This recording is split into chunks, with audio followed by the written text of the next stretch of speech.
going to send to the rest of the world?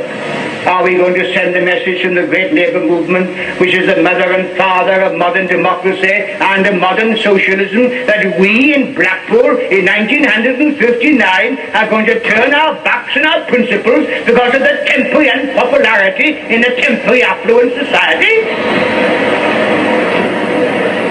When we realise that all the tides of history are flowing in our direction, that we are not beaten, that we represent the future, then when we say it and mean it, we shall lead our people to where they deserve to be led.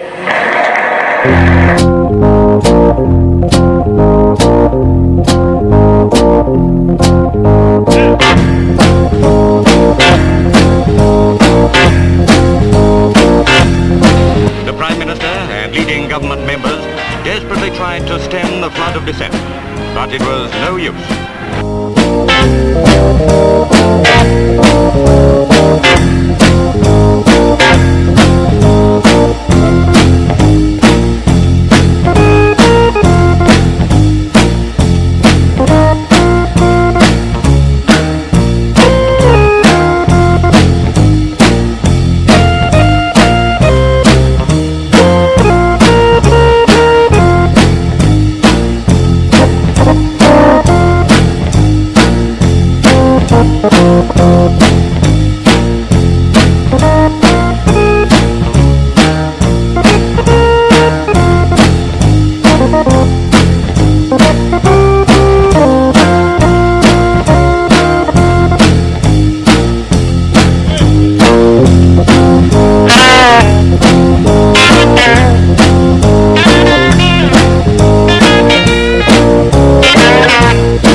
He says that Labour scruffs like Robin Corbyn should be barred from addressing the House unless they pull their socks up. It's not a fashion parade, it's not a gentleman's club, it's not a bankers' institute, it's a place where the people are represented.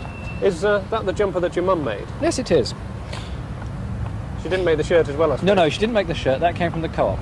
But the jumper she knitted, and it's very comfortable and it's perfect for this kind of weather because I'm hopping in and out of buildings all day long, going to meetings and different places, and it's just perfect for the winter weather. Late at night here it's quite disgusting. After the dinners are over and the division bell rings for 10 o'clock, there's fleets of limousines draw up and out get large Tory MPs with even larger stomachs wearing dinner jackets, and they stride in to vote. Well, you're not jealous? Not at all, because I turn down dinner invitations all the time. I don't think that's the job of an MP. The job of an MP is to represent their people. But I'm also a Conservative, and the Conservatives are back in power. What a wonderful word. With a new initiative, and above all, a new style.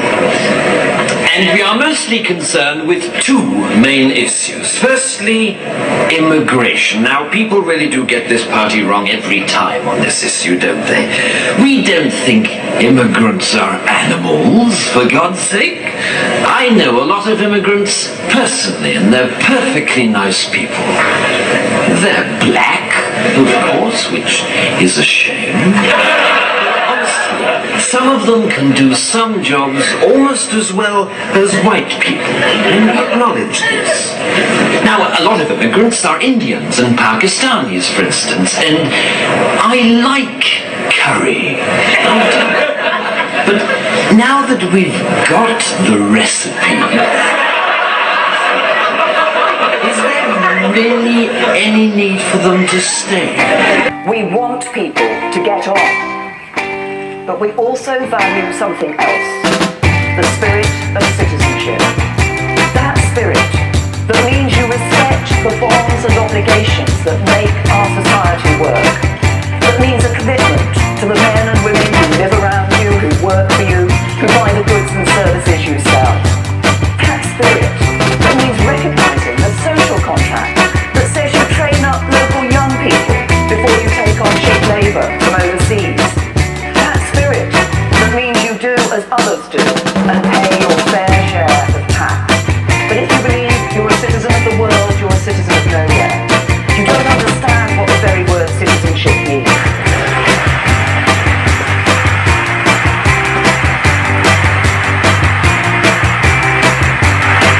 I'm putting you on warning. This can't go on anymore. A change has got to come, and this party is going to make it.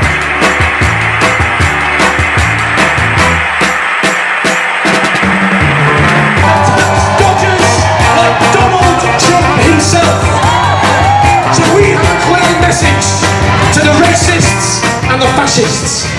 We have defeated you before, and we are going to defeat you all over again. And when we're finished with you, we will toss you onto the scrap heap of history where you will rot until the end of time. That's what we're going to do. So friends, have determination, have resilience. That's what we need. The way we got change every single time wasn't waiting for people over there, the people at the top, to wake up and go, oh, I'm feeling generous. I'll give people some rights for a bit of a laugh. People had to organise with courage and determination and resilience. They've attacked our rights and freedoms that people in this country fought for at such cost and such sacrifice. No more. We've got to drive them back all over again. So we will build a society, not a society that scapegoats those at the bottom and scapegoats immigrants. We will build a society run in the interests of the majority, with an education system that isn't privatised and fragmented, where we throw 11-year-old kids from poorer backgrounds onto the scrap heap. Instead, we will build an education system that reflects the society we will build, one run in the interests of our needs and aspirations, not of profit for a tiny elite. So have that courage, have that determination, and if we do, the future belongs to us. Keep fighting, we're all with you, all together, unite with others who fight to build that different sort of society. But May '68 in France was the real thing. What began as a student protest for reform of the archaic, authoritarian French university system sparked a general strike that electrified the country. They were anarchists, most of them. That was the spirit. The slogan was all power to the imagination, that you can do anything, that we don't have to live with all the various forms of repression, which we're used to. So it was anti-capitalist, but that was just part of this general, complete sort of cultural revolution that the French students were anticipating. And so it's interesting that although they were the furthest out in any way politically, that was also the one place where workers joined with students and almost toppled the government.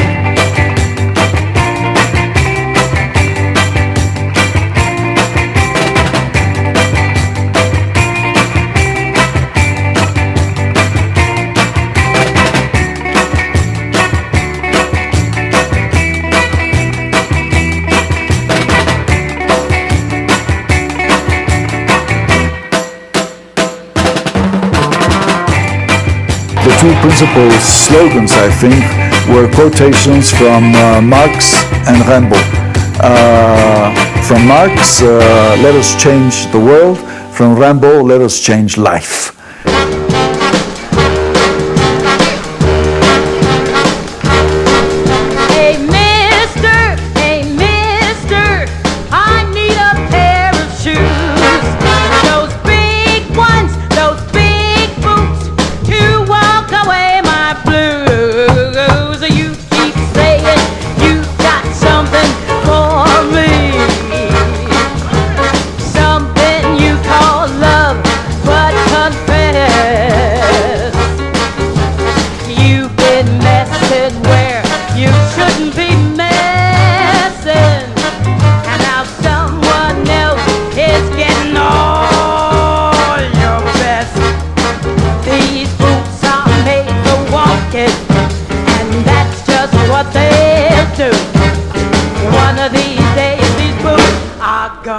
Walk all over you.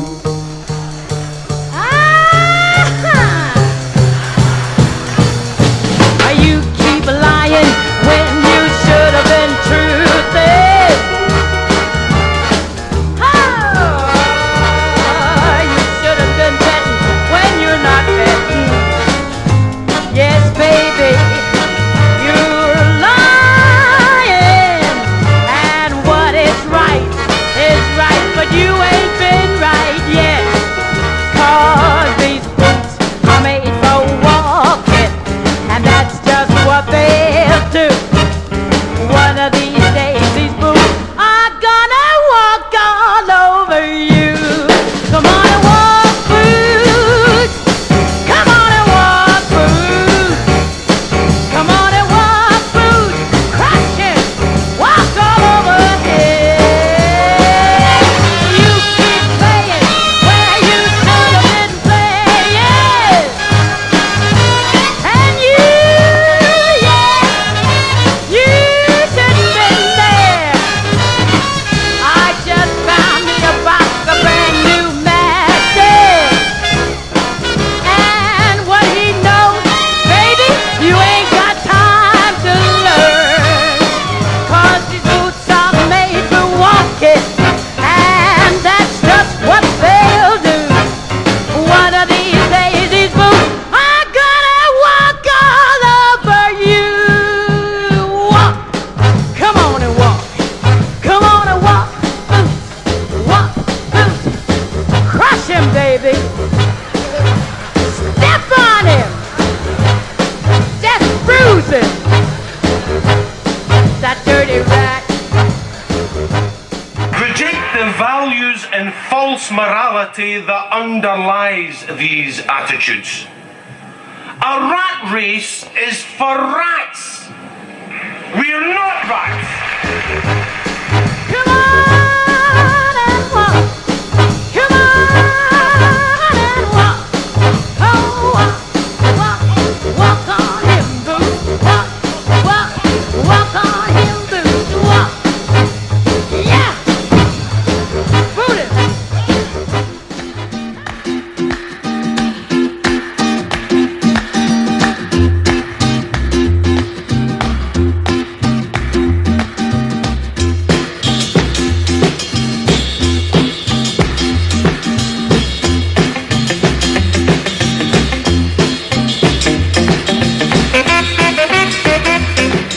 Will the Prime Minister accept that 10 years ago, in 1979, there were 2,750 households in temporary accommodation in London? The current figure is over 25,000, and a further 2,000 people are sleeping on the streets. And that when her government asked the local authorities what resources they required to deal with the homeless problem in London, they asked for at least £480 million. They were given less than 1/6 of what they wanted. Does she not agree that people sleeping on the streets of our capital city, being charged exorbitant rents, and children being brought up in bed and breakfast hotels is a disgrace to a civilised country?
there will be no bevying, because the world is watching us. I hope the main message that will go out from this conference to our movement up and down the country: don't be afraid. Don't let this great labour movement of ours be afraid. We've lived through this argument and we still survive, and we will come out a stronger Labour government, I believe, at the end. Don't be afraid, and I say to our country, our great country, don't be afraid. Don't be afraid of those who tell us that we cannot run our affairs, that we have not got the ingenuity to mobilize our resources and overcome our economic problems. Of course we have. We can do that and save the freedom of our country at the same time. Bevan said, we know what happens to people who stay in the middle of the road. They get run down. So when people are too scared to say what they really mean, when they're too careful to speak from their hearts, when integrity is too much of a risk, it's no surprise that people feel disengaged with politics. There is never an excuse to not speak up for what you think is right. You must stand up for what you believe. But first of all, by God, believe in something. This is about who we want to be as a nation, and what we believe is worth fighting for. Too many people have given too much and fought too hard for us to give away what they achieved and to be left with so very little. To those across the whole party political spectrum, and to anyone in any position of power or authority, I ask you to search your heart and look at who and what you serve. To those who have discarded all principles save that of profit before all else. To those who have turned their backs on the very idea of a truly democratic society and aligned themselves to nothing but self-interest. To those who have betrayed the vision of equality and justice and compassion for all, that vision that provided the crucible from which came forth the National Health Service. I say to you, as an Iron Bevan said in Trafalgar Square in 1956, you have besmirched the name of Britain. You have made us ashamed of the things of which formerly we were proud. You have offended against every principle of decency, and there is only one way in which you can even begin to restore your tarnished reputation. Get out! Get out!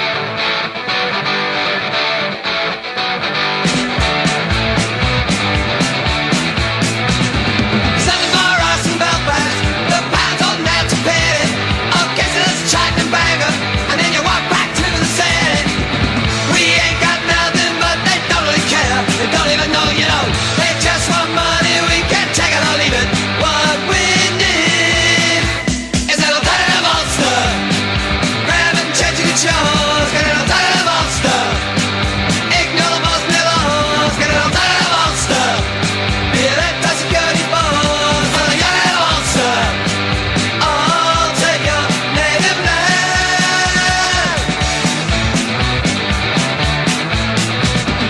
Take a look where you're living.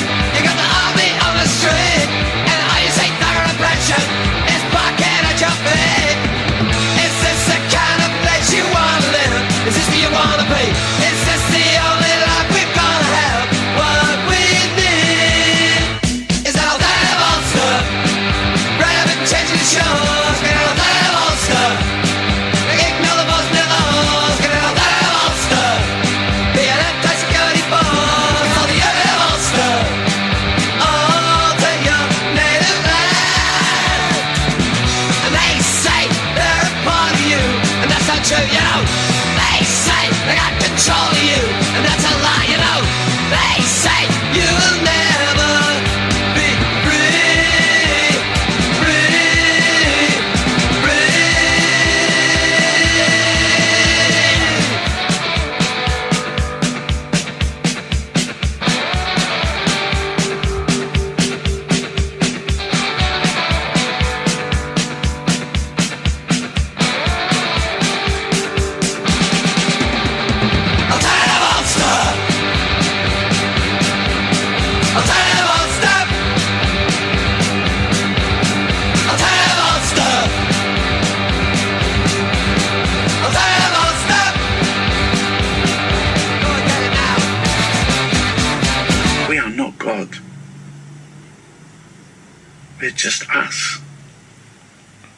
You know, when they say that in the towns and villages of Europe, you know, they're suffering. They can't cope with the amount of refugees, with the amount of migrants fleeing economic catastrophe. They can't cope in Europe. We can't cope in Britain.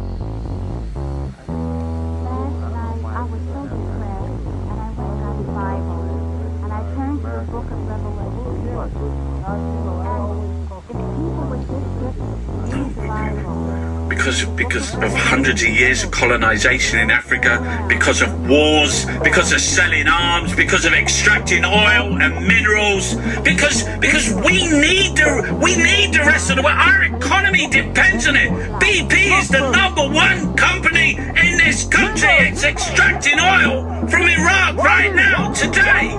In the middle of a war, the country's on fire. You got hundreds of years of colonization in Africa. And you got instability. They see the way they said they will get on a boat. They will struggle to get in. They will die. They will die. How do you get to choose to be God? They teach you. Teacher, you make it. Look at them. No, even on the boats, you know, Arab people are at the top, and they put black Africans because of the colour of their skin. They put them in the hold. They die of asphyxiation. Kind of wow. Where is humanity?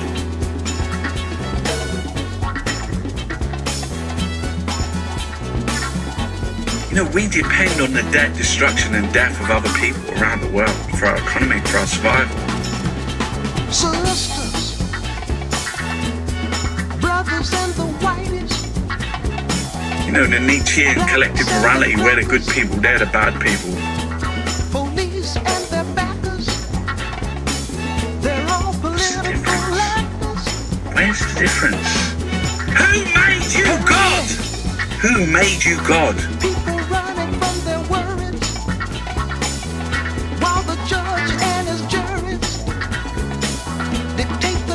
And she said this, if you're black, you're treated more harshly than if you're white. So before appointing her new foreign secretary, did she discuss with him his description of black people as pickaninnies and why he questioned the motives of the US President Obama on his part Kenyan heritage? He refers to the remarks I made, and it is correct that if you are black, you will be treated more harshly in the criminal justice system. And it is correct that if you are black, you will be treated more harshly in the criminal justice system. And it is correct that if you are black, you will be treated more harshly in the criminal justice system. This, my friends, is the BBC Success News. It is everywhere. It is everywhere. All over the news, coming left, right, centre. There are so many stories about hate, about prejudice. It is relentless. Who is driving this? We know who's driving this. It's about division, about colour, about race. It's going off like a fucking firecracker. They can't get enough of it. It is disgusting. It is vile. The racist Home Office van is coming from the government. It's coming from the powers that be. The government's cut $2 fucking billion from social services, from home visits. It's a fucking, and the BBC just going off their fucking nuts about being British and about being fucking Gibraltar. They want to go and fucking, you can't fucking do, we're fucking Gibraltarians, we're fucking British, we fucking suck on the, we want the fucking hairy go-legged fucking queen. The Daily Mail headline is £1 billion of taxpayers' money for the Nigerian space program. What? £1 billion for the Nigerian space program? Do you even fucking know anything about Nigeria? Do you know fucking Shell take £1 billion a fucking day? They fucking destroyed that fucking country. There's fucking gas flares. The Ongoni people, they've been murdered. The fucking, there's pollution. What the fuck are you talking about? What they're doing is more hate. That's what they want, more hate. the fucking Posh Boys, the Eton Boys. Jeffrey, do you remember the time when Twinkie dropped the jam? Dropped the jam? Twinkie? He dropped the... Do you remember? He dropped the jam! Twinkie dropped the jam! Do you remember the time, Jeffrey, when Twinkie dropped the jam? Do you remember? Do you fucking remember? Get out your mate and play to the west. I'll get out mine and play for myself. Don't you always smile and get to Denmark. Take a peek in their artillery room. All that run with the snares on your chest. When shots of his dog talk, it's a tie and a crest. Hello, babe, what's a nice day? Eton rifle, Eton rifle. Hello, babe, I'll raise you, baby. Eton rifle, Eton rifle. Listen to the clever when you get the news. Sit down at the Commons and get brand new shoes. There is good and bad in everybody, and for 10 years it is the bad and the good that has been denounced as lunatic, out of touch, proud cuckoo land, extremist and militant, and that's what the party opposite have done. They don't quite yet know. They think it's the retirement of a popular headmistress under circumstances some might regret. Actually, they've killed the source of their own philosophy and opened the way for quite different ideas. Let me send you like a guilty schoolboy.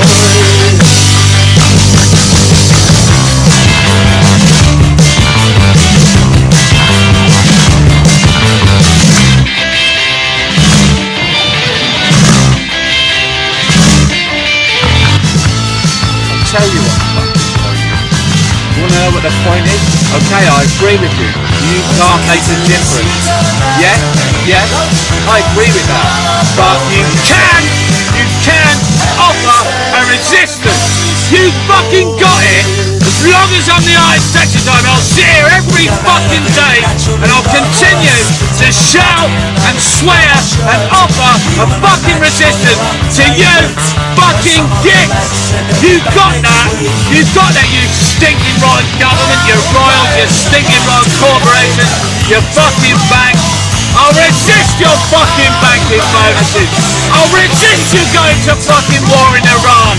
I'll resist you building a Tesco's when people are waking up this morning and they're seeing Jennings & Co. has got a fucking sign above it which says Tesco's, and his little sons and daughters are now working on the checkout. No, they're not even working on the checkout. They've got fucking robots. Fucking, you got a scanning machine and 2 guards on the door. I'll fucking resist you privatising the fucking NHS. I'll fucking resist you making me pay for my children's education. I'll fucking resist the lollipop ladies and the fucking exploiting and cutting of the fucking pension. I'll fucking resist the royal fucking family. I'll fucking resist the Olympics. Fucking resist the Walker's Crib and the fucking Cadbury fucking chocolate. I'll sit here every fucking day and I'll resist the welfare reform bill and the fucking gain of disabled children's fucking benefits.